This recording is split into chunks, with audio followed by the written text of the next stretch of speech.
సరే హైడ్రా ఇప్పుడు హైదరాబాద్లో ఒక అంటే ఒక మంచి కార్యక్రమం అనేసి ప్రజలందరూ అనుకుంటున్నారండి. కానీ ఎవరికైతే అంటే పూరీళ్ళు ఇవన్నీ కూడా కొట్టేసిన వాళ్ళందరూ కూడా కొంచెం బాధపడుతున్నారు, అది వేరే విషయం అనుకోండి.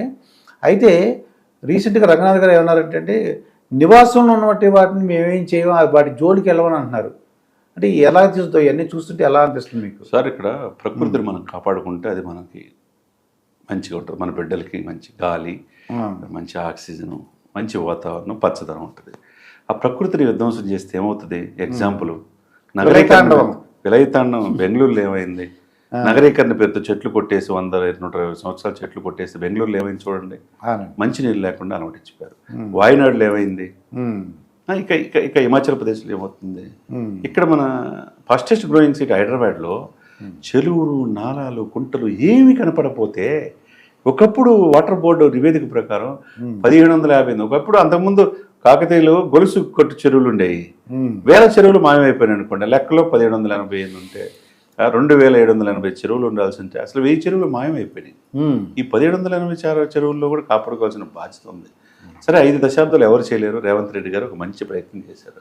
Hyderabad disaster response and asset management authority, దాన్ని సమర్థవంతమైన రంగనాథ్ గారు లాంటి ఆఫీసర్ని వేసాడు. పట్టుమని 1 మంత్ కూడా కాల ఇప్పటికే 250 ఎకరాలు ప్రభుత్వ భూమిని స్వాధీనం చేసుకున్నారు.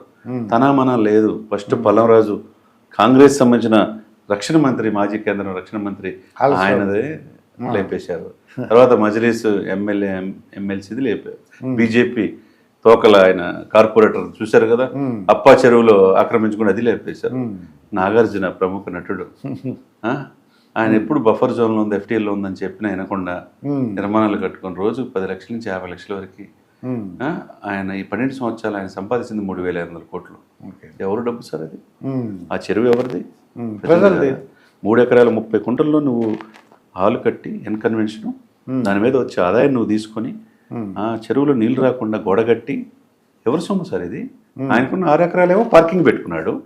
3.30 ఎకరాలు బఫర్ జోన్ ఎఫ్టీఎల్లో ఉన్నది నువ్వు కట్టుకొని 3500 కోట్లు సంపాదించావంటే ఎవరిని మోసం చేసినట్టుగా? రియల్ సినిమాలో చూసే హీరో కాదు, నిజ జీవితంలో రియల్ హీరో ఎవరంటే రంగనాథ్. ఆయన నడిపించేది రేవంత్ రెడ్డి. వాళ్ళిద్దరూ ఒక నా మానస పుత్రిక అని హైడ్రాని ప్రవేశపెట్టాడు. అసెంబ్లీలో అందరూ అప్రిషియేట్ చేశారు. దాన నాగేంద్ర గారు అంటే విమర్శించారు, నువ్వు ఎంతకాలం ఉంటావో చూస్తాను. అటువంటిది ఏమైంది? ఎవరు మాట్లాడతారు ఇప్పుడు? తన మన ఏమైనా లేదు. సొంత బ్రదర్ తిరుపతిలో ఉన్నా కానీ ఆయన ఏమన్నాడు? రూల్ ప్రకారం నాకు కొంత టైం ఇస్తే నా సామాన్లు నేను తీసుకెళ్తాను అన్నాడు. తెలుసు కదా, దుర్గం చెరువు పక్కన 240 మంది నుండి. దీంట్లో ఇన్ని సంవత్సరాలు బాగా బలిసి బాగా డబ్బుతో విర్రవేగి ఒక్కొక్క విల్లాలు మేమే రాజులు అన్నట్టు ఎవరించారు. ఇప్పుడు అది కుదరదు. మన నెక్స్ట్ జనరేషన్, మన బిడ్డల భవిష్యత్తు కోసం అని చెప్పి హైడ్రా లాంటి స్వయం ప్రతిపత్తి సంస్థ 2500 చదరపు కిలోమీటర్ల విస్తీర్ణం, 750 మంది డిజాస్టర్ మేనేజ్మెంట్ నిపుణులు, 3000 మంది ఎంప్లాయీస్, ఇంత సమర్థవంతమైన ఆఫీసులు వేసుకుని ఒక వ్యవస్థ నిర్మిస్తే దానికి central zone, north zone, south zone 3 జోన్లకు 3 హైడ్రా పోలీస్ స్టేషన్లు వస్తున్నాయి, ఎస్పీ స్థాయి ఆఫీసర్స్ వస్తున్నారు. దీని monitoring complete report chief Ranganath గారు. మరి ఇది ఫాస్టెస్ట్ గ్రోయింగ్ సిటీగా హైదరాబాద్ అభివృద్ధి చెందుతుంది 2030 ప్రపంచంలో. మన చెరువుల్ని, మన నాణాలని మనం కబ్జా చేసుకుంటే దాని మీద బిల్డింగులు, ఆకాశార్మల బిల్డింగులు కడితే ఉపయోగం ఉందా? చిన్న 20 సెంటీమీటర్ల వర్షం పాత వస్తే రోడ్లు జలమైపోయి చెరువులు అదవుతున్నాయి, దాంట్లో కార్లు కొట్టుకుపోతున్నాయి, మనిషి శవాలు కూడా వస్తున్నాయి. ఇది కాదు కదండి. ఎవడు ఇష్టం వచ్చినట్టు నిన్నగాక మొన్న నాగార్జున అయిపోయింది. తర్వాత కాటసాని రాంభూపాల్ రెడ్డి అంట 21 ఎకరాలు కబ్జా చేసి ఆ చెరువును మొత్తం ఆక్రమించుకుంటూ మొత్తం కొట్టేశారు. ఆయన వైసీపీ మాజీ ఎమ్మెల్యే. 21 ఎకరాస్ అంట. ఇంకొక ఆమె గుర్రం విజయలక్ష్మి అంట, ఆమె ఎక్కడ చెరువులు కనపడితే అక్కడ అది బాజుపల్లా లేకపోతే ఎక్కడెక్కడ ఏం కాదు, ఏ ఏరియాలో అయినా చెరువులు కనపడితే అక్కడే విల్లాలు కట్టిందంట. దాదాపు 100 కోట్ల స్కామ్. ఆమె ఎన్ఆర్ఐ. ఇక్కడికి వచ్చి ఆ వెనక రాజకీయ బడానేతల హస్తంతో పేదవాళ్ళకి 1.5 అమ్మేసి వాళ్ళు ఏదో తక్కువ వస్తుందని చెప్పి వెళ్ళాలంటే తీసుకుంటే బఫర్ జోన్లో పాపం వాళ్ళకి తెలియదు.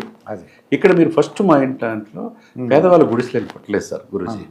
పేదవాళ్ళు ఎక్కడ టచ్ చేయాలి? ఇక్కడ పేదవాళ్ళని కొంతమందిని తీసుకొచ్చి వాళ్ళకి డబ్బులు ఇచ్చి ఆ గుడిసెలేసి తల ఆక్రమించుకుంటున్నారు. ఇక్కడ అది గాజుల రామారావులో జరిగింది. అవి తీసేశారు. వాళ్ళకి డబ్బులు ఇచ్చి పెట్టి ఆ తర్వాత వాళ్ళు ఫ్యూచర్లో వాళ్ళు మళ్ళీ తీసుకుంటారు. తీసేసుకుంటారు. మీకు అర్థమైందా? అది స్ట్రాటజీ. ఓకే. అది పార్కులు అట్లా ఆక్రమిస్తున్నారు. సోకాళ్ళు రాజకీయ నాయకులు, కబ్జాకోర్లు. అంటే పేదవాడు మీరు నేను మనం కష్టపడితే 10-15 సంవత్సరాలు కష్టపడితే ఏదో ఒక చిన్న ఇల్లు కొనుక్కుందాం అనుకుంటాం సార్. కానీ కబ్జాదారుడు ఈ రోజు కన్నేస్తే రేపు తెల్లద్దలికి అది మాయమైపోతుంది ఇక్కడ హైదరాబాద్లో. చివరికి జంటర్ జలాశయాలు ఉస్మాన్ సాగర్, హిమాయత్ సాగర్, ఆ రోజు మోక్షంకొండ విశ్వేశ్వరయ్య ఈ వరద నీళ్లు ఇచ్చేసి హైదరాబాద్ నీరు చేస్తే ఆ చుట్టుపక్కల అంటే 11,000 కట్టడాలు సార్. ఏది ఫామ్ హౌస్లు, స్పోర్ట్స్ విలేజ్లు, ఎవరికి ఇష్టం వచ్చిందో వాళ్ళు ఆ వ్యర్థాలన్నీ జంట నగరాల జలాశయాలకు ఇచ్చే నీరు వ్యర్థాలు వాళ్ళ బాత్రూంలోకి వెళ్ళి నీళ్ళన్నీ కూడా ఈ జలాశయాలకు రావాలా? అవి హైదరాబాద్ ప్రజలు తాగాల? ఎంత దారుణం సార్. ఇప్పుడు తెలుస్తుంది ప్రజలకి. ప్రజలు తెలుస్తుంది, అప్రిషియేట్ చేస్తున్నారు. ఓ 10% ఉంటారు దానికి అలవాటు పడిన వాళ్ళు, అప్పనంగా వచ్చిన ఆస్తులను స్వాధీనం చేసుకున్న వాళ్ళకి బాధ ఉంటుంది. 90% ప్రజలు హైడ్రాని ఆహ్వానిస్తున్నారు. ఇది కంటిన్యూ అవ్వాలంటున్నారు. దీని చట్టపద్ధతి రావాలంటున్నారు. దీని వెనక ఎవరున్నా తలకాయలు బయటకు రావాలంటున్నారు. మిగతా స్టేట్ కూడా కొద్దిగా వచ్చి చివరికి మిగతా స్టేట్స్ దేశవ్యాప్తంగా చర్చ అయింది. ఒకప్పుడు బుల్డోజర్ బాబు అని యోగి ఆదిత్యనాథ్ ఎలా అయినారో ఇప్పుడు రేవంత్ రెడ్డి గారిని, రంగనాథ్ గారిని అలా ప్రశంసిస్తున్నారు. పక్క రాష్ట్ర ఉప ముఖ్యమంత్రి గారు కూడా మన పవన్ కళ్యాణ్ గారు కూడా ప్రశంసించారు. హైడ్రా లాంటి వ్యవస్థ ఉండాలి, కఠిన నిర్ణయాలు. ఎవరి సొమ్ము ఎవరు తీసుకుంటున్నారు? మన ప్రకృతి హరించి వేస్తే ఏ ఆశించకుండా కుర్చీ అవుతుంది సార్. పడుకోవడానికి బెడ్, చనిపోయేటప్పుడు 4 కట్లే, ఏమి తీసుకెళ్ళాం సార్? ఏమైనా తీసుకెళ్తామని గ్యారెంటీ ఉందా? ఏమీ లేదు సార్. పుట్టుక మరణం మధ్య మనం ఏం సాధించాం ముఖ్యం. సమర్థవంతమైన దీని వెనక ఎవరున్నారు? పెద్ద పెద్ద బిల్డింగ్లు ఉన్నాయా? ఏమి ఇక్కడ చోట్ల ఎవరైనా ఇంకో 45 గ్రామాలను కూడా కలిపారు. చెరువుల పరిరక్షణ కమిటీ కూడా చైర్మన్ రంగనాథనే చేశారు. రంగనాథన్ ఏమి ఇక్కడ ఏదో తీసేయాలని విపరీతమైన ఒత్తిళ్లను ఆయన తీసి వెళ్ళిపోయే వ్యక్తి కాదు. వైఎస్ రాజశేఖర రెడ్డి గారు ఉన్నా, చంద్రబాబు నాయుడు గారు ఉన్నా, కేసీఆర్ గారు ఉన్నా, ఇప్పుడు రేవంత్ రెడ్డి ఉన్నా, ఎప్పుడు చూసినా మంచి ప్రాధాన్యత పోస్టులే. చూడండి, ఎవరికి భయపడు. 20 రాష్ట్రాలు ఆయన పేరు తెలియని వాళ్ళు లేరు. ఏ కేసు చేపట్టినా ఎవరికి భయపడే వ్యక్తి కాదు. అటువంటి వ్యక్తి, సమర్థవంతమైన వ్యక్తి ఈ రోజు ఉన్నందుకు మంచి పరిణామం. 2 రోజుల క్రితం సివి ఆనంద్ గారు కూడా కమిషనర్గా, ఆనంద్ గారికి రంగనాథ్ గారికి మంచి కెమిస్ట్రీ వాళ్ళిద్దరికి. ఎందుకంటే అంతకుముందు కాంబినేషన్ బాగుంది. అంతకుముందు ట్రాఫిక్ వ్యవస్థను కూడా కంప్లీట్ కంట్రోల్ చేశారు వీళ్ళు. ట్రాఫిక్ వ్యవస్థలో ఎప్పుడు లేని విధంగా పెరిగిపోయింది కొన్ని దశాబ్దాలుగా. చూసారా? ఆఫర్ ఇచ్చి 50% డిస్కౌంట్ ఇస్తే 400 కోట్లే వచ్చినాయి. అది ఒక నెల తెలంగాణ ఉద్యోగుల జీతాలకు సరిపోయినాయి. తెలుసా మీకు? అది ఆపరేషన్ రోప్ అని చెప్పి ఆక్రమణలకి కొట్టేశారు. సివి ఆనంద్ గారి యొక్క ఈ డెసిషన్స్ అలా ఉంటాయి. అదేవిధంగా ఈయనకి వీళ్ళిద్దరికి కుదిరిద్ది. హైదరాబాద్ సరౌండింగ్ కాపాడాల్సిన బాధ్యత వీళ్ళు తీసుకుంటున్నారు. దీని వెనక ఎవరు భయపడాల్సిన అవసరం ఏం లేదు. ఎక్కడ ప్రజల సొమ్ము. ఏమన్నారు నిన్న? ఆల్రెడీ కట్టి నివాసం ఉంటే అది ప్రభుత్వ పాలసీ ప్రకారం ఆలోచిస్తాం, ఏం కూలగొట్టమన్నారు. కానీ కట్టుకొని అప్పనంగా అని చెరువులు ఆక్రమించుకోవడానికి వీళ్ళెవరండి? మీరు చెప్పండి. నిర్మాణంలో ఉన్నాయి కూడా కొట్టేస్తామన్నా. దీని వెనక ఏం భయపడేది లేదు సార్. రేపు అన్ని హ్యుమానిటేరియన్ గ్రౌండ్స్లో ఆ చెరువులో ఉన్న ఓవైసీ బిల్డింగ్ 70% ఆక్రమం. సల్కం చెరువు, అది కూడా పిల్లలు స్కూల్స్, కాలేజీలు సెలవు ఇచ్చిన తర్వాత అవి కూడా కొట్టేయడానికి రెడీగా ఉన్నారు. అంటే మే జూన్లో అదే rule is rule for all. ఈ రోజు ఆల్టర్నేట్ చూసుకోమని చెప్తారు. ఏదైనా ఒకటే కాబట్టి వాళ్ళ డ్యూటీ వాళ్ళు చేస్తున్నారు, చేయనియాలి.